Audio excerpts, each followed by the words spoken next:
Hello বন্ধুরা, আজকেও আমি চলে এসেছি শেফালিদির রান্নাঘরে। আবারও এক নতুন রেসিপি নিয়ে এসেছি। আজকে তৈরি করব এই যে কমপ্লেট মাছ নিয়েছি, 500 গ্রামের মতন কমপ্লেট মাছ।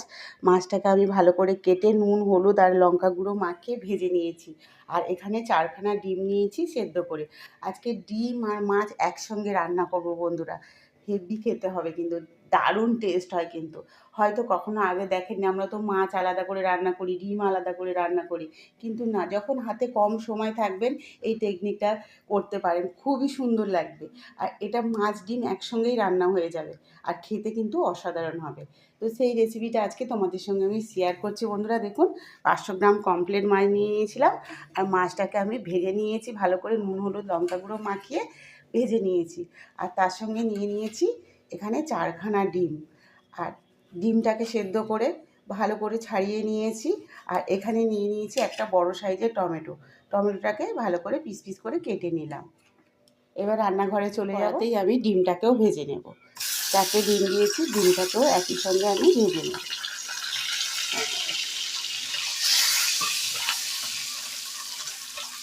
হাতে কম সময় থাকলে কিন্তু বন্ধুরা এই পদ্ধতিতে রান্না করবেন, একই সঙ্গে দুটো আইটেম কিন্তু হয়ে যায়। এটাকে নামিয়ে নিচ্ছি।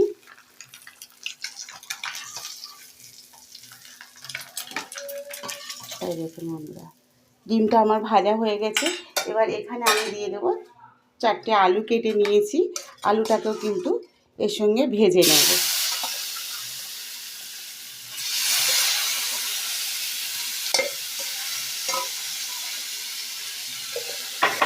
আলুটাও কিন্তু আমি ডিমের সঙ্গে হালকা করে ভাপিয়ে নিয়েছিলাম, তাহলে আমার তরকারিটা কিন্তু তাড়াতাড়ি হয়ে যাবে। হালকা ডিম আলুর সঙ্গে ডিমটা সেদ্ধ হয়ে গেছে, আর ডিমের সঙ্গে কিন্তু আলুটাও হালকাভাবে সেদ্ধ হয়ে গেছে। এবার আমি একটু নুন আর হলুদ দিয়ে আলুটাকেও ভেজে নেব।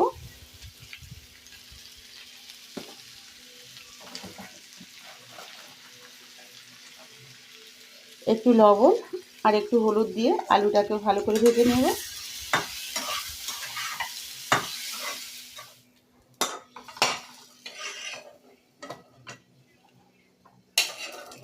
সব আলুগুলোকে তুলে নিলাম। এবার কড়াতে দিয়ে দেব তেল।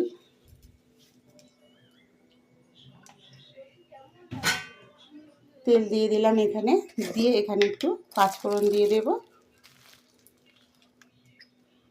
এই দেখুন বন্ধুরা, একটু পাঁচফোড়ন ফোড়ন দিয়ে দেব।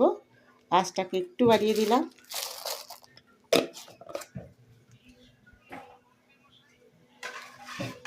তেলে পাঁচফোড়নটাকে একটু ভালো করে ভেজে নেব।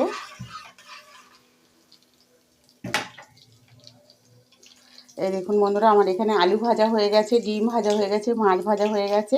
আর কড়াতে তেল বসিয়ে দিয়েছি, আর তেলের মধ্যে একটু পাঁচফোড়ন দিয়ে দিয়েছি। এই দেখুন, পাঁচফোড়ন দিয়ে তেলটাকে ভালো করে আমি গরম করে নিলাম।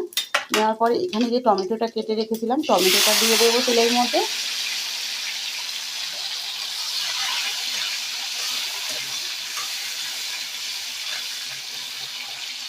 এবার এখানে দিয়ে দেবো 3খানা পেঁয়াজ কুচিয়ে রেখেছি। এই যে 3টে পেঁয়াজকে আমি কুচিয়ে নিয়েছিলাম, পেঁয়াজটা এখানে দিয়ে দেবো। ছোটো ছোটো 3টে পেঁয়াজ দিয়েছি। এই যে পেঁয়াজটাকে দিয়ে দিলাম, দিয়ে এবার এক এক করে মশলাগুলোকে অ্যাড করবো আমি। 1 চামচ হলুদ গুঁড়ো, এই যে 1 চামচ জিরে গুঁড়ো, 1 চামচ ধনে গুঁড়ো, 1 চামচ লঙ্কা গুঁড়ো, সবগুলোকে একসঙ্গে আমি কষিয়ে নেব। এবার এখানে ডিমগুলোকে দিয়ে দেব। ডিম আর আলু একসঙ্গে দিয়ে দিলাম। ডিম আর আলুটাকে কিন্তু এই মশলার মধ্যে মিনিট খানিকের মতন কষিয়ে নেব।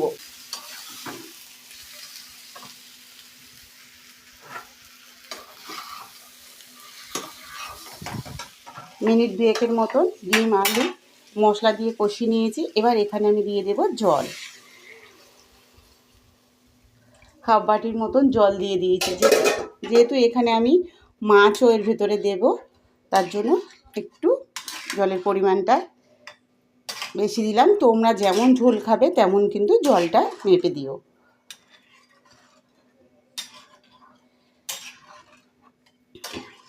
দিয়ে আবারও একটু ভালো করে নেড়ে ছেড়ে দিলাম। 10 মিনিট ভালো করে ফুটিয়ে নেব ঝোলটাকে।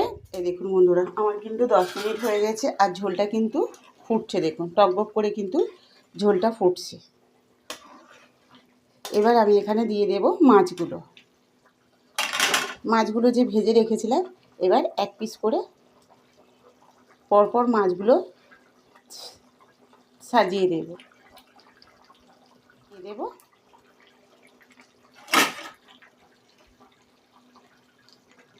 এই দেখুন বন্ধুরা, কতটা সুন্দর হচ্ছে দেখুন বন্ধু তরকারিটা। তো আজকে রেসিপিটা কেমন লাগলো অবশ্যই বন্ধুরা কমেন্টে জানিও। আর রেসিপিটা ভালো লাগলে শেফালিদি রান্নাঘর চ্যানেলটিকে অবশ্যই সাবস্ক্রাইব করে নেবে। ফেসবুক থেকে দেখলে কিন্তু ফলো করে দিও। লাইক করতে ভুলো না বন্ধুরা, লাইক অবশ্যই করবে আর বন্ধুদের মধ্যে রেসিপিটা শেয়ার করবে। তো দেখুন বন্ধুরা, আমি আরও 10 মিনিট ভালো করে এই ডিম আর মাছকে রান্না করে নেব। এই গরম মশলার প্যাকেট নিয়েছি সানরাইসের, এবার এর ওপরে আমি দিয়ে দেব।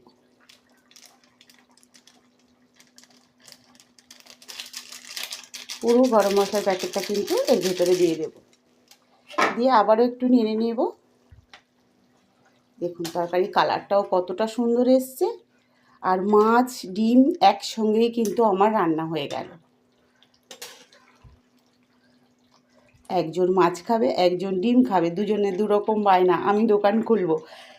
এখন তো পুজোর সিজন চলছে বন্ধুরা, তার জন্য আমার টেলারিং দোকান প্লাস শাড়ি দোকান, এখন তো কাস্টমারের ভিড় একটু বেশি, তার জন্য দুজনের মন রক্ষা করতে গিয়ে আমি আজকের এই পদ্ধতিতে রান্না করলাম আর এটা তোমাদের সঙ্গে শেয়ার করলাম। এটা কিন্তু মাছ ও ডিমও একসঙ্গে রান্না হয়ে গেল। গরম মশলাটা দিয়ে আরও আমি 10 মিনিটের মতন ফুটিয়ে নেব। এই দেখুন বন্ধুরা, গরম মশলাটা দেওয়ার পরে কিন্তু আমি ফুটিয়ে নিয়েছি। এবার আমি তরকারিটাকে আমি কড়াটা নামিয়ে নিয়ে এসেছি। এই দেখুন আমার মাছ আর ডিম একসঙ্গেই রান্না হয়ে গেছে। এবার আমি এখানে দুটো বাটি নিয়ে নিয়েছি, দেখতে পাচ্ছ বন্ধুরা, এই দুটো বাটি নিয়ে নিয়েছি। ডিম আর মাছ দুটোকেই কিন্তু আমি আলাদা করে দেব, কেউ বুঝতেই পারবে না যে আমি একসঙ্গেই রেসিপিটা বানিয়েছি। এই যে বাটিতে আমি 4 থেকে 5 পিসের মতন আলু দিয়ে দিলাম,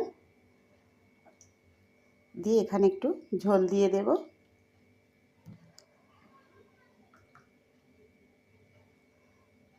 এবার ডিমগুলোকে তুলে নেব।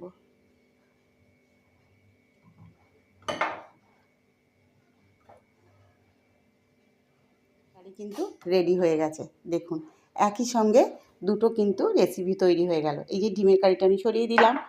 এবার আমি এখানে মাছটাকে নামিয়ে নেব। এই যে আরও একটা বাটি নিয়ে নিয়েছি, বাটিতে এবার মাছটাকে ঢেলে দিই। এই যে কত সুন্দরভাবে আমার ডিম আর মাছ একসঙ্গে রান্না হয়ে গেছে। এবার আমি এখানে একটু ঘি দিয়ে দেব, অল্প করে একটু ঘি দিয়ে দিলে কিন্তু এর ফ্লেভারটা আরও সুন্দর লাগবে। আপনারা এটা অপশনাল, ঘি দিতেও পারেন নাও দিতে পারেন, আমি হালকা করে একটু দিয়ে দিলাম। দিলে কিন্তু মাছের ঝাল কেন ডিমের কারি কেন দুটোই কিন্তু ভীষণ সুন্দর। একসঙ্গে রান্না করে দুটো বাটিতে আলাদা করে নিন, দুটো তরকারি কিন্তু হয়ে যাবে। বাড়িতে যদি গেস্ট আসে এইভাবে কিন্তু তাড়াতাড়ি করে রান্না করে নিতে পারেন আর অনেকটা সময় কিন্তু হাতে। রেসিপিটা কেমন লাগলো বন্ধুরা, এই ডিমের ঝাল আর মাছের ঝাল কেমন লাগলো অবশ্যই কমেন্টে জানিও। আর রেসিপিটা ভালো লাগলে শেফালিদির রান্নাঘর চ্যানেলটিকে অবশ্যই সাবস্ক্রাইব করে নেবেন। ফেসবুক থেকে দেখলে একটা ফলো করে দিও, ইনস্টাগ্রামেও কিন্তু বন্ধুরা দেওয়া থাকে, ফলো করে দিও। লাইক করতে ভুলো না বন্ধুরা, বন্ধুদের মধ্যে রেসিপিটা শেয়ার করবেন। আর যেসব বন্ধুরা এখনও আমার চ্যানেলটাকে সাবস্ক্রাইব করেননি বন্ধুরা অবশ্যই করে নিও। আর যেসব বন্ধুরা আমার চ্যানেলটাকে সাবস্ক্রাইব করেছেন, বলেছেন দিদিভাই খুব সুন্দর হয়েছে, ভালো হয়েছে, তাদের জন্য অনেক অনেক ভালোবাসা, অনেক শুভেচ্ছা রইল। সবাই ভালো থাকবেন, সুস্থ থাকবেন। কালকের আবার দেখা হচ্ছে নতুন এক রেসিপি নিয়ে।